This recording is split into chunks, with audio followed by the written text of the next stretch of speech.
चरे सुचरितं नतं दुचरितं चरे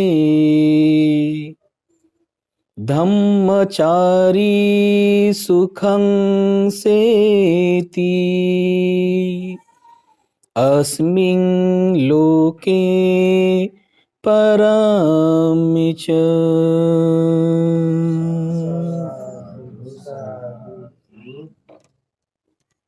तथागत सम्यक संबुद्धांना त्रिवार अभिवादन करतो. तथागतांचा शुद्ध पवित्र सद्धम्म, या सद्धम्माचा प्रचार आणि प्रसार करणारा तथागतांचा पूजनीय श्रावक संघ अर्थात पूजनीय भिक्खू संघ, या पूजनीय भिक्खू संघाला त्रिवार अभिवादन करतो.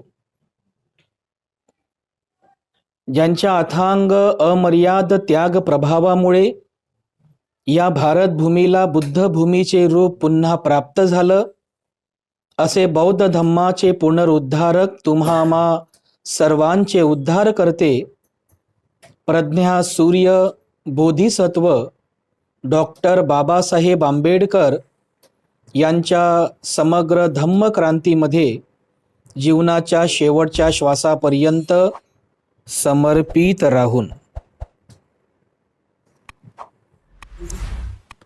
पंखा बंद करा. हा कमी कर नाही.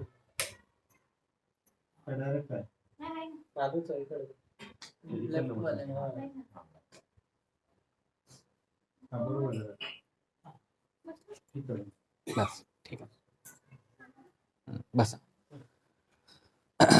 आजच्या या मंगलमय प्रसंगी या आपल्या सुंदरशा अशा निवासस्थानी उपस्थित पूजनीय भिक्खू करुणानंदजी थेरो, पूजनीय भिक्खू धम्मबोधीजी थेरो आणि आपण सर्व धम्म उपासक उपासिका, लहान बालक आणि बालिकांनो, सर्वप्रथम मी आपल्या सर्वांप्रती मंगलकामना अर्पण करतो.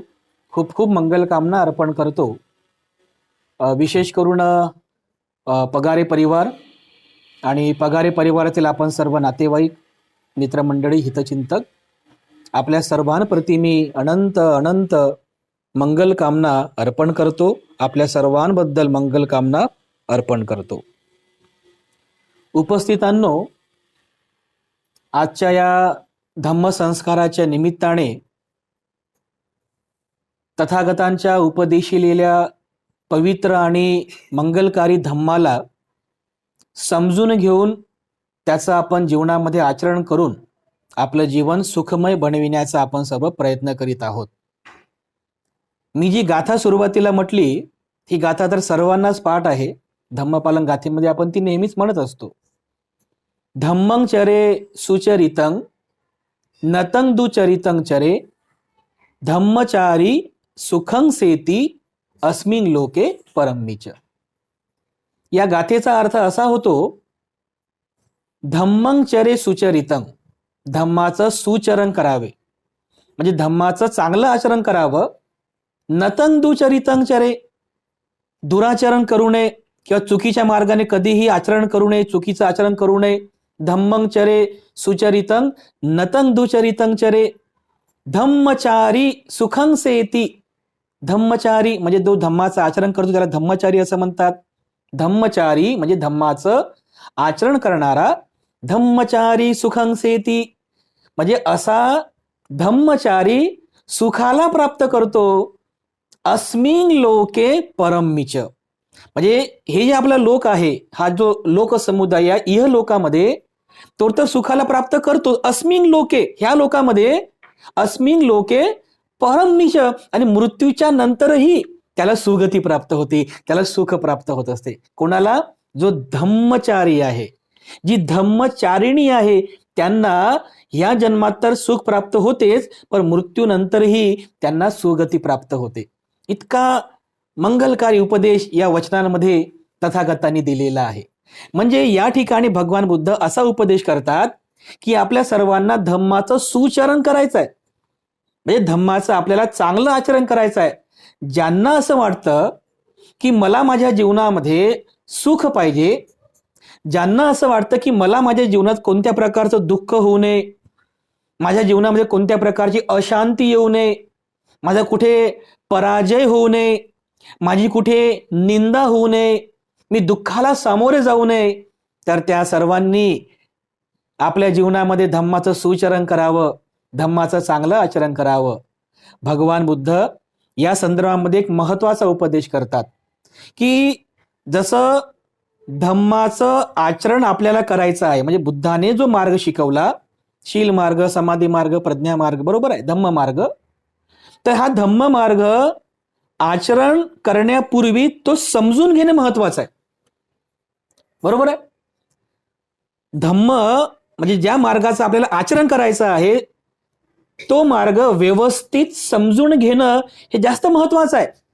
कारण जर आपल्याला व्यवस्थित समजलंच नाही तर आपण आचरण कसं करणार, किंवा अर्धवट समजलेलं आहे तर चुकीचं आपल्याकडून आचरण होईल.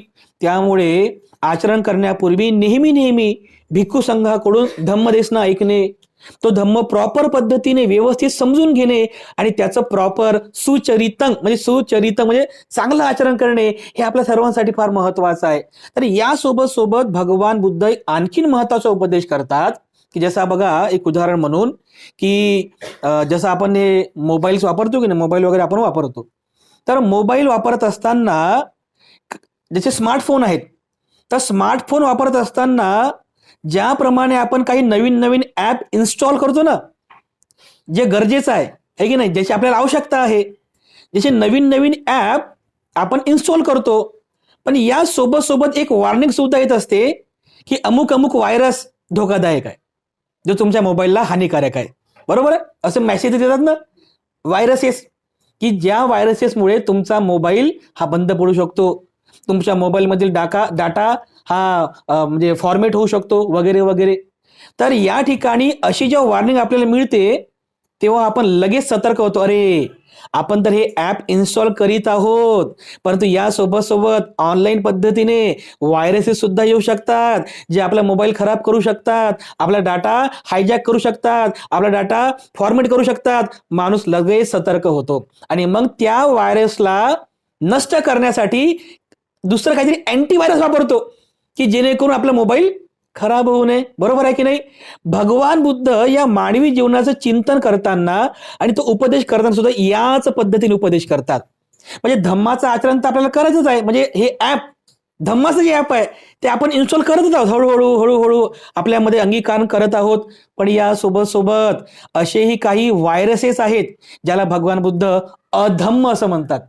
अधम्म म्हणजे कधी कधी न कळत आपल्याकडून त्या अधम्माचंही आचरण होते, की त्या अधम्माचं आचरण झाल्यामुळे मग धम्माचा प्रभाव कमी होतो आणि अधम्माच्या मार्गाने जाता जाता जाता जाता माणूस कधी दुःखाला जाऊन पोहोचतो हे माणसालाही समजत नाही. त्यामुळे अधम्म म्हणजे काय हे समजून घेणं महत्वाचं आहे. म्हणजे कोणत्या गोष्टीचं आचरण केल्याने, अनुकरण केल्याने माणूस दुःखी होतो हे सुद्धा समजलं पाहिजे. माणूस म्हणजे कोणत्या गोष्टीचं आचरण केल्याने माणसाचा पराभव होतो, म्हणजे माणूस पराजित होतो, अपयशी होतो हे सुद्धा माणसाला समजलं पाहिजे. तेव्हाच माणसाला व्यवस्थित स्वतःचं रक्षण करता येईल त्या अधम्मापासून, त्या अकुशलापासून, त्या दुःखापासून आणि धम्माचं सुचरण करता येईल. तर अशा काही महत्वाच्या गोष्टी आहेत की ज्यापासून माणसाने स्वतःचं रक्षण करावं. कोणत्या गोष्टी आहेत?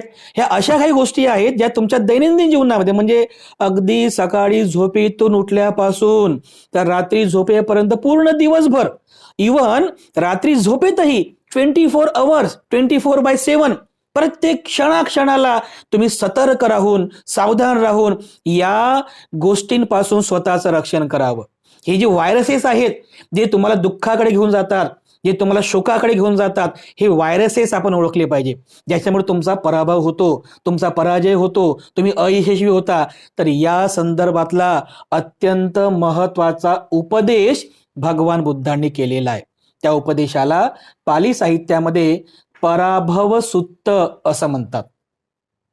पराभव सुत्त म्हणजे कोणत्या गोष्टीच्या अनुकरणाने माणसाचा पराभव होतो, माणूस हा पराजित होतो, माणूस हा अयशस्वी होतो, असमाधानी अशांत होतो, म्हणजे माणूस हा दुःखी होतो. अशा कोणत्या कोणत्या गोष्टी आहेत?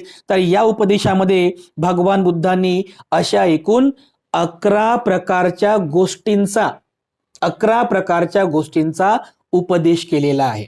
ते कोणत्या कोणत्या गोष्टी आहेत ते एक एक आपण या ठिकाणी बघूया आणि ते व्यवस्थितरित्या समजून घेऊया की त्यामुळे आपलं नुकसान कसं होते, आपला पराभव कसा होतो. त्यामध्ये भगवान बुद्ध सांगतात की माणसाची अधोगती कशामुळे होते, म्हणजे माणसाची अधोगती कशामुळे होते, माणसाचा पराभव कशामुळे होते. पहिली जी गोष्ट आहे तर पहिल्या वचनामध्ये भगवान बुद्ध सांगतात, कोणाची उन्नती होत आहे आणि कोण अधोगतीला जात आहे हे सहज समजण्यासारखं आहे. म्हणजे कोण प्रगतिशील आहे आणि कोणाची अधोगती होत आहे हे सहज समजण्यासारखं आहे. धम्मप्रेमी हा उन्नत पथावरील, तर धम्माचा द्वेष करणारा हा अधोगतीच्या पथावरील वाटसरू असतो. तो धम्मावर प्रेम करतो, त्याची उन्नती होते, आणि जो धम्माची घृणा करतो, धम्माचा द्वेष करतो, अशा व्यक्तीचा पराभव होतो, अशा व्यक्तीचं पतन होते. किती साधं सोपं आहे. यावरून तुमच्या एक गोष्ट लक्षात येईल की जो धम्मचारी आहे, म्हणजे धम्माचं आचरण करणारा, धम्माचं सुचरण करणारा, जो धम्मावर प्रेम करतो, जो धम्माचं आचरण करतो, शील पालन करतो, तर असा व्यक्ती हा प्रगतिशील आहे, तो प्रगतीकडे जात आहे असं आपण समजावं. या उलट जो व्यक्ती धम्माचा द्वेष करतो किंवा धम्म मार्गा म्हणजे धम्माचा द्वेष करतो, धम्माची घृणा करतो, असा धम्माद्रष्टा व्यक्ती, धम्माची घृणा करणारा व्यक्ती हा अधोगतीला जातो. हे त्याच्या अधोगतीचं पहिलं कारण आहे. कोणाचं? जो अधोगतीला जातो त्याचं पहिलं कारण आहे की धम्माची घृणा करतो. हे पहिलं कारण आपण खूप चांगल्या प्रकारे नीटपणे समजून घ्यावं. त्यानंतर भगवान बुद्ध म्हणतात, अधोगतीच्या वाटसरूला दुर्गुणी माणसे प्रिय वाटतात. अधोगतीला जाणारा जो व्यक्ती आहे त्या अधोगतीला जाणाऱ्या व्यक्तीला दुर्गुणी माणसे प्रिय वाटतात आणि सद्गुणी माणसे मात्र अप्रिय वाटतात. बघा, समाजामध्ये असे काही लोक आहेत, जो व्यक्ती अधोगतीला गेलेला आहे, म्हणजे जो समजा जो अधम्माच्या मार्गाने गेलेला आहे, जर तो हिंसा करत असेल ना तर त्याला हिंसा करणारे लोक जास्त आवडतात. एखादा तर चोरी करणारा असेल तर बरोबर चोरी करणारे लोक त्याला भेटतात. व्यभिचार करणारा असेल तर व्यभिचारी लोकच त्याला भेटतात, त्याचा संघ तयार होतो. खोटं बोलणारा असेल, असत्य भाषण करणारा असेल तर तो सुद्धा त्यांचा संघ तयार करतो त्या लोकांचा. तो स्वतः जर दारू पिणारा असेल तर बघा बरोबर त्या दारू पिणाऱ्या लोकांना बरोबर त्या लोकांचा संघ तयार होतो की नाही. म्हणजे अधोगतीच्या मार्गाने जाणारा जो व्यक्ती आहे त्याला दुर्गुणी माणसे प्रिय वाटतात आणि या उलट तो सद्गुणी माणसाचा द्वेष करतो. म्हणजे लोक ते धम्माचं आचरण करतात, शील पालन करतात, ध्यान करतात, दान पुण्य करतात, त्या लोकांचा तो द्वेष करतो. अशा प्रकारे अधोगतीच्या वाटसरूला दुर्गुणी माणसे प्रिय वाटतात आणि सद्गुणी माणसे अप्रिय वाटतात, असा भगवान बुद्ध उपदेश करतात. त्याची दुर्गुणी माणसांवर श्रद्धा असते आणि त्यांचा जो धर्म आहे, म्हणजे कोणाचा? त्या दुर्गुणी माणसाचं जे आचरण आहे, त्यांचं जे कर्म आहे ते त्याला प्रिय वाटते, चांगलं वाटतं, आणि हे त्याच्या अधोगतीचं दुसरं कारण आहे. समाजामध्ये हे दुसरं कारण तुम्हाला सर्रासपणे पाहायला मिळेल, आहे की नाही. म्हणजे समाजामध्ये दोन्ही प्रकारचे लोक आहेत.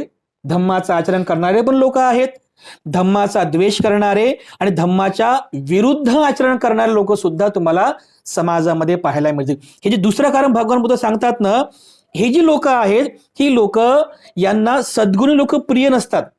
या उलट ते सद्गुणी लोकांचं द्वेष करतात, धम्माचं आचरण करणाऱ्या धम्मचारी लोकांचा द्वेष करतात, बरोबर आहे. तर त्यामुळे त्यांच्या त्या द्वेष भावनेमुळे, त्यांच्या त्या घृणेच्या भावनेमुळे त्या लोकांचं अधपतन होते.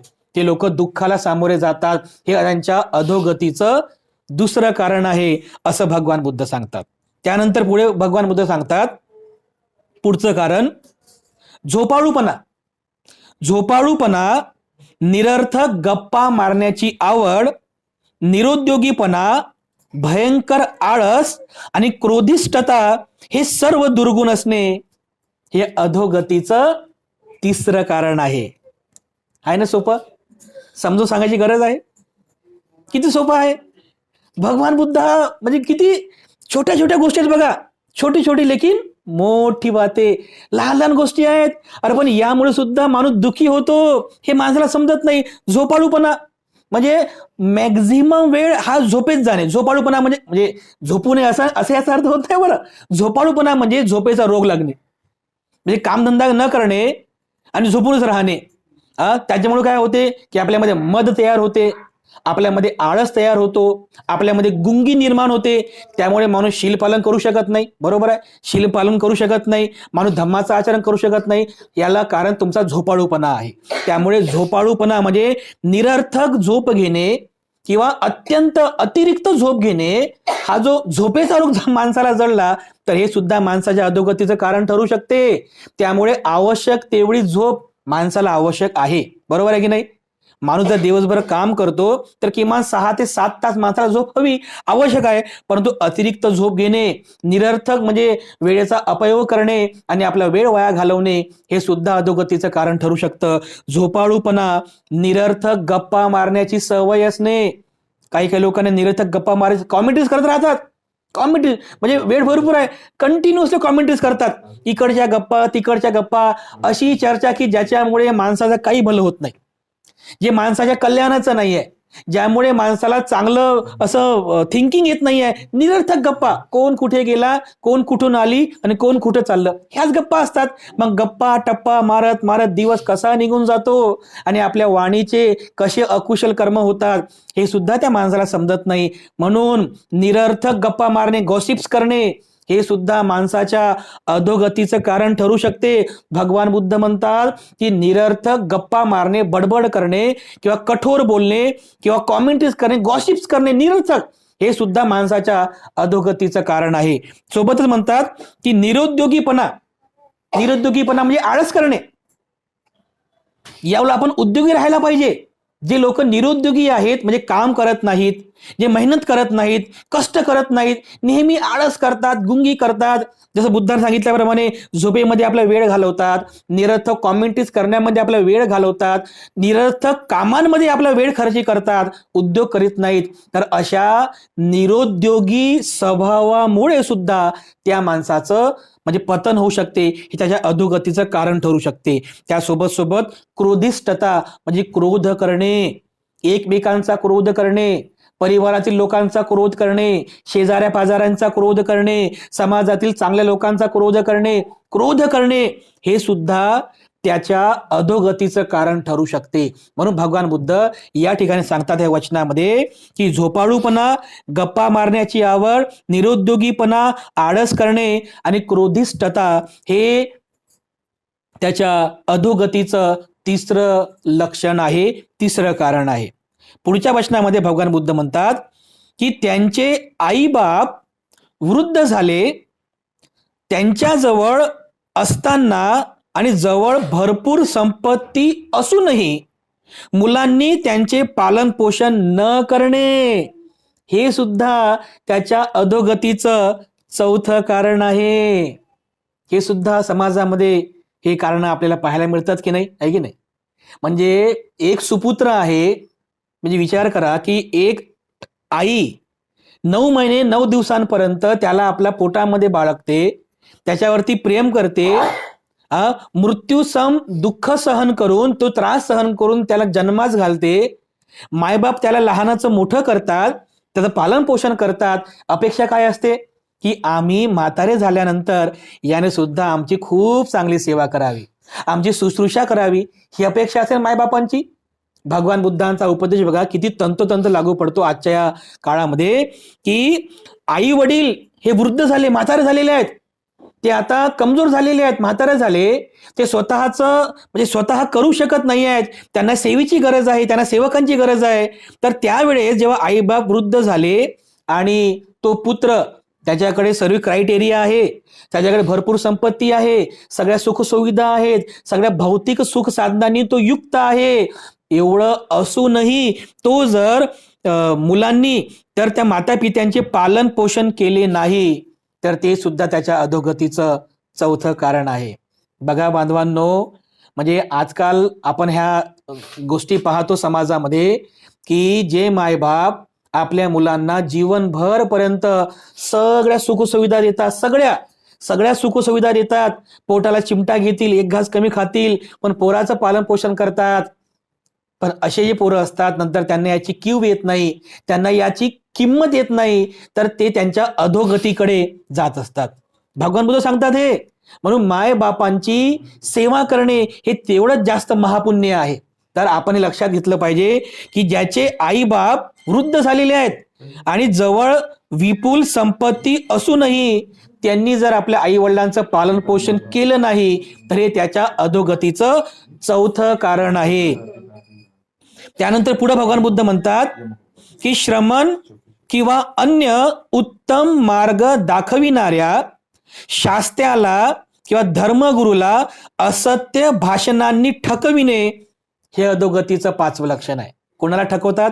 म्हणजे सामान्य लोकांचं ठीकच आहे, म्हणजे तुम्ही मित्रामध्ये जसे असते एकमेकांना फसवणे, असत्य भाषण करून, पण समाजामध्ये असे पण काही लोक आहेत म्हणजे आम्हालाही फसवतात, म्हणजे भंतेजींना पण फसवतात. काही लोक तर आम्हाला म्हणतात उधार. त्यांना असं वाटतं भंतेजीकडे पैसा भरपूर असतो, लोक आम्हाला दान देतात, 2-2 पैसे, 10-10 रुपये, 20-20 रुपये असं काहीतरी पैसे जमा करून आम्ही जमा करून ठेवतो. लोकांना काय वाटते की लोकांना भंतेजीकडे पैसा आहे तर चला भंतेला पैसा मागू. लोक भंतेजीकडून पैसा घेतात, उधारी घेतात, भंतेजी काही दिवसांत तुम्हाला परत करतो म्हणतात, ठकवतात, काहीतरी खोटं बोलून, काहीतरी असत्य भाषण करून.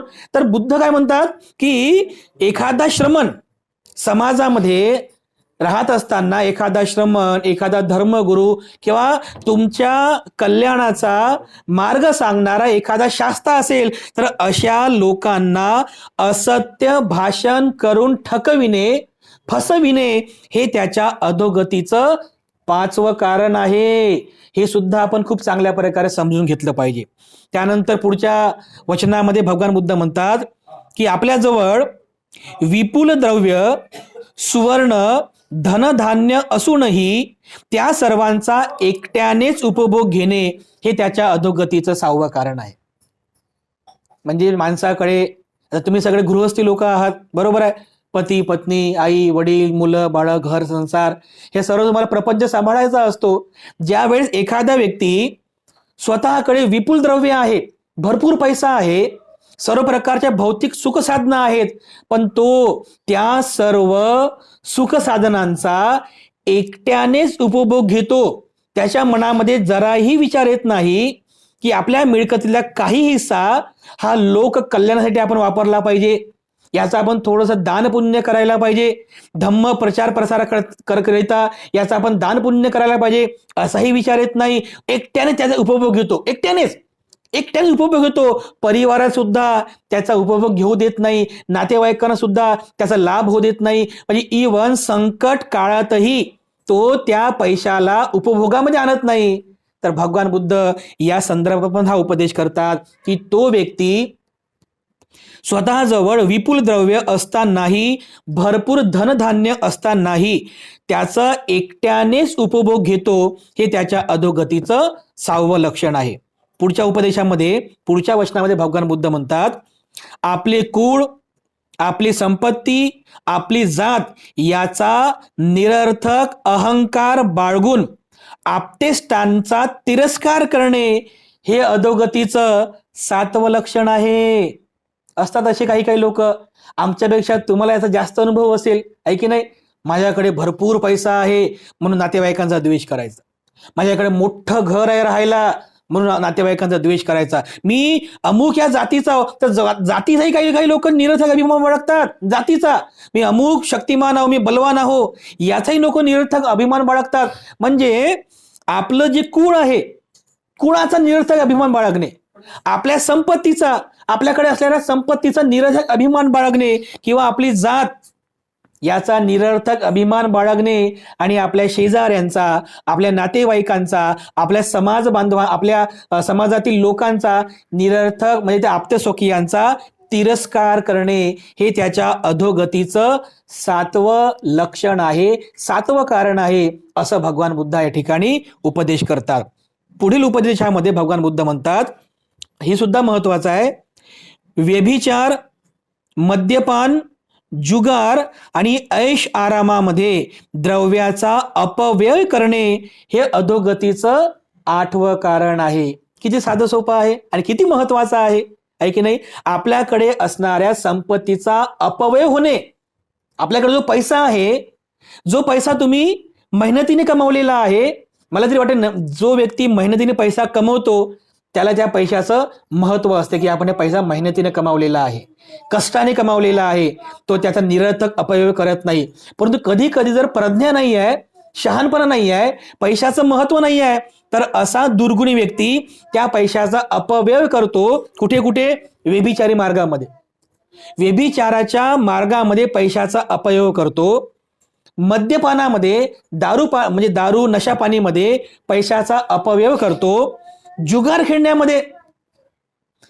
खेळण्यामध्ये पैशाचा अपव्यय करतो. आणि फक्त ऐश आरामाचं जीवन जगायचं आहे, मला ऐश आरामाचं जीवन जगायचं आहे, आणि यासाठी तो त्या पैशाचा खर्च करतो, अपव्यय करतो. भगवान बुद्ध म्हणतात की जो व्यक्ती स्वतःकडे असणाऱ्या पैशांचा, संपत्तीचा अशा या कामांमध्ये म्हणजे व्यभिचारामध्ये अपव्यय करतो, मद्यपानामध्ये करतो, जुगारामध्ये किंवा ऐश आरामाचं जीवन जगण्यामध्ये त्याचा अपव्यय करतो, हे त्याच्या अधोगतीचं 8वं कारण आहे, असं भगवान बुद्ध म्हणतात.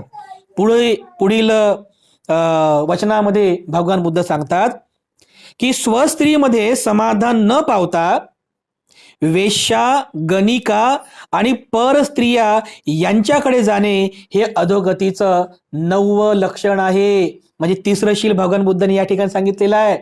कामे सुमिच्छाचारा वेरमणी सिक्खापदं समादियामी, म्हणजे मी काम वासनेच्या अधीन जाऊन कोणत्याच प्रकारचं दुराचरण करणार नाही, व्यभिचार करणार नाही, असं शिक्षापद मी ग्रहण करतो. 3ऱ्या शिलामध्ये आपण शील ग्रहण केलं की नाही? बरोबर आहे. तर समाजामध्ये जे जे लोक दुखी आहेत किंवा ज्या लोकांना आपण म्हणजे दुखी पाहतो ना परिवारामध्ये, तर त्यांना होणाऱ्या दुःखाच्या अनेक कारणांपैकी एक कारण हे सुद्धा आहे की एक पुरुष स्वस्त्रीमध्ये समाधान पावत नाही किंवा एक स्त्री स्वपुरुषामध्ये समाधान पावत नाही. त्यामुळे त्यांच्या पती पत्नींचं जे गृहस्थी जीवन आहे ते गृहस्थी जीवन हे दुःखमय होऊन जाते. त्यामुळे सदैव आपण याचा विचार करायला पाहिजे की गृहस्थी जीवन जे आहे हे गृहस्थी जीवन पती आणि पत्नींच्या नैतिक संबंधावरती टिकलेलं असते. गृहस्थी जीवन हे पती पत्नींच्या विश्वासावरती टिकलेलं असते. पती पत्नींना एकमेकांच्या मैत्रीवरती टिकलेलं असते. आणि त्यामुळे भगवान बुद्ध हे कारण सांगतात, जर गृहस्थी जीवन जगत असताना स्त्री आणि पुरुष म्हणजे पती पत्नी यांच्यामध्ये जर एकमेकांप्रती शंका निर्माण झाली असेल, एकमेकांप्रती जर डाऊट्स असतील, एकमेकांवरची मैत्री संपली असेल आणि एकमेकांना सोडून ते पर स्त्रीकडे किंवा पर पुरुषाकडे जाऊन तर आपलं जीवन यापन करत असतील, तर ते सुद्धा त्यांच्या अधोगतीचं कारण ठरू शकते. अतिशय महत्वाचा हा उपदेश भगवान बुद्ध या ठिकाणी सांगतात की स्वस्त्रीमध्ये समाधान न पावता तो वेश्याकडे जातो, गणिकांकडे जातो, परस्त्रियाकडे जातो, तर हे त्याच्या अधोगतीचं 9वं लक्षण आहे. आणि पुढच्या वचनामध्ये भगवान बुद्ध म्हणतात की असंयमी म्हणजे ज्याचा मनावरती किंवा आपल्या वाणीवरती, आपल्या फिजिकल कर्म म्हणजे शारीरिक कर्मावरती ज्याचा संयम नाही आहे, असा असंयमी उधळी स्त्री अथवा पुरुष यांच्या हाती आपल्या व्यवहाराची सत्ता देणे हे त्याच्या अधोगतीचं 10वं लक्षण आहे. हे फार महत्वाचे तुमच्याकरिता, कारण तुम्ही गृहस्थी लोक आहात, तुमच्याकडे अनेक प्रकारचे व्यवहार असतात. घरचा व्यवहार असेल, बाहेरचा व्यवहार असेल किंवा पैशांचा व्यवहार असेल, आहे की नाही. तर ज्या वेळेस आपण आपल्याकडच्या व्यवहाराची सूत्रे किंवा व्यवहाराचे सर्व अधिकार किंवा ती सर्व सत्ता एखाद्या म्हणजे उधळणारा असंयमी पुरुष किंवा स्त्रीकडे जेव्हा आपण सूत्र देतो तर तो सगळा नाश करून टाकतो, हे त्याच्या अधोगतीचं कारण भगवान बुद्ध सांगतात. त्यामुळे हे सुद्धा आपण खूप चांगल्या प्रकारे जाणून घेतलं पाहिजे की आपण आपल्या जर व्यवहाराची सूत्रे उधळ्या किंवा असंयमी स्त्री पुरुषाकडे दिली तर हे त्याच्या अधोगतीचं सुद्धा कारण ठरू शकते. हे त्याच्या अधोगतीचं 10वं लक्षण आहे. त्यानंतर शेवटच्या वचनामध्ये भगवान बुद्ध सांगतात की जवळची साधने अल्प असूनही उच्च कुळात जन्म झाला. समजून घ्या, जवळची साधने अल्प असूनही उच्च कुळात जन्म झाला, या सबबीवर अफाट महत्वाकांक्षा आणि सार्वभौमतेची इच्छा बाळगणे हे अधोगतीचं 11वं कारण आहे. म्हणजे याचा अर्थ काय होतो की आपल्याकडे साधनं फार कमी आहेत. आपल्याकडे साधनं किंवा ज्याला स्त्रोत म्हणतो आपण, हे फार कमी आहे आणि केवळ मनामध्ये अफाट इच्छा बाळगणे, अमर्यादित इच्छा बाळगणे आणि त्या इच्छा पूर्ण करण्यासाठी आपल्या मिळकतीच्या किंवा मर्यादेच्या पलीकडे जाणे हे त्याच्या अधोगतीचं कारण आहे. बघा ना, काही काही लोकांच्या म्हणजे आपल्या ज्या इच्छा आहेत ह्या इच्छा कधीच संपत नाहीत. म्हणजे संपत नाही म्हणजे कंटिन्युअसली एक इच्छा पूर्ण झाली की दुसरी इच्छा तयारच आहे. एका मागोमाग अशा अनंत इच्छा असतात आणि त्या इच्छा पूर्ण करण्यासाठी माणूस विविध मार्गाचा अवलंब करतो. काही काही लोक लोन सुद्धा काढतात, मग त्या लोनचं कर्ज फेडता येत नाही, लगेच दुःख सुरू होऊन जाते. आपण म्हणतो ते अंथरून पाहून पाय पसरावे, आहे की नाही. अंथरून राहिलं छोटंसं आणि पाय बाहेर निघत आहेत, बरोबर आहे. म्हणजे आपल्या जीवनामध्ये आपल्याकडची जी साधनं आहेत किंवा जी मिळकत आहे ते अत्यंत अल्प आहे, कमी आहे, पण याच्या सबबीवरच आपण अफाट महत्वाकांक्षा बाळगतो, अमर्यादित इच्छा बाळगतो आणि त्या इच्छा आणि त्या महत्वाकांक्षा पूर्ण करण्यासाठी आपल्याकडची साधनं ही कमी पडतात. मग जेव्हा ती साधनं कमी पडतात तेव्हा माणसाला अपार दुःख होते. त्यामुळे हे सुद्धा त्याच्या अधोगतीचं कारण ठरू शकते. अतिशय महत्वाचा हा उपदेश आहे. भगवान बुद्ध म्हणतात की आपल्याकडे अल्प साधनं असूनही आपल्या म्हणजे केवळ त्या सबबीवर अफाट महत्वाकांक्षा बाळगणे, अफाट इच्छा बाळगणे हे त्याच्या अधोगतीचं कारण ठरतं. हे त्याच्या अधोगतीचं 11वं कारण आहे. अशा प्रकारे हे सर्व अधोगतीचे लक्षणं आहे. या सर्व लक्षणांपासून हे जे 11 कारणं भगवान बुद्धाने सांगितलेली आहेत, या सर्व 11 कारणांना जाणून यापासून स्वतःचं रक्षण करून जो व्यक्ती धम्म मार्गाचा अवलंब करतो, धम्मं चरे सुचरितं करतो, नतं दुचरितं चरे, अशा प्रकारचं दुराचरण करीत नाही, अशा प्रकारे अधम्माचं आचरण करीत नाही, अधोगतीकडे घेऊन जाणाऱ्या मार्गाचं तो आचरण करीत नाही, तर तो व्यक्ती सदैव धम्मचारी सुखं सेती, तो व्यक्ती धम्मचारी म्हणजे धम्माचं आचरण करणारा सुखाला प्राप्त करतो. कुठे? या जन्मात तर करतोच, अस्मिन लोके, ह्या जन्मात सुखाला प्राप्त करतोच, अस्मिन लोके परमनीच, मृत्यूच्या नंतरही तो सुगतीला प्राप्त करतो. त्यामुळे आपण आपल्या जीवनामध्ये धम्म खूप चांगल्या प्रकारे समजून घेतला पाहिजे. म्हणजे त्याचं तुम्हाला आचरण करायचं आहे आणि ज्यापासून तुम्हाला धोका आहे, ज्यापासून तुमचा पराभव होतो, तुम्ही दुखी होता, म्हणजे व्हायरसेस, तर ते अधम्म ते सुद्धा आपण समजून घेतलं पाहिजे. त्यापासून स्वतःचं रक्षण करावं, धम्माचं आचरण करावं, नेहमी शील पालन करावं, दान पुण्य करावं, समाधीचा अभ्यास करावा, प्रज्ञेचा विकास करावा आणि खूप चांगलं धम्माचं सुचरण करावं.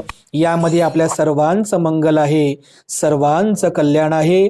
मी पुनश्च एकदा आपल्या संपूर्ण परिवाराप्रती अनंत अनंत मंगल कामना अर्पण करतो आणि या ठिकाणी थांबतो. सर्वांचं मंगल हो, सर्वांचं मंगल हो, सर्वांचं मंगल हो. सुखी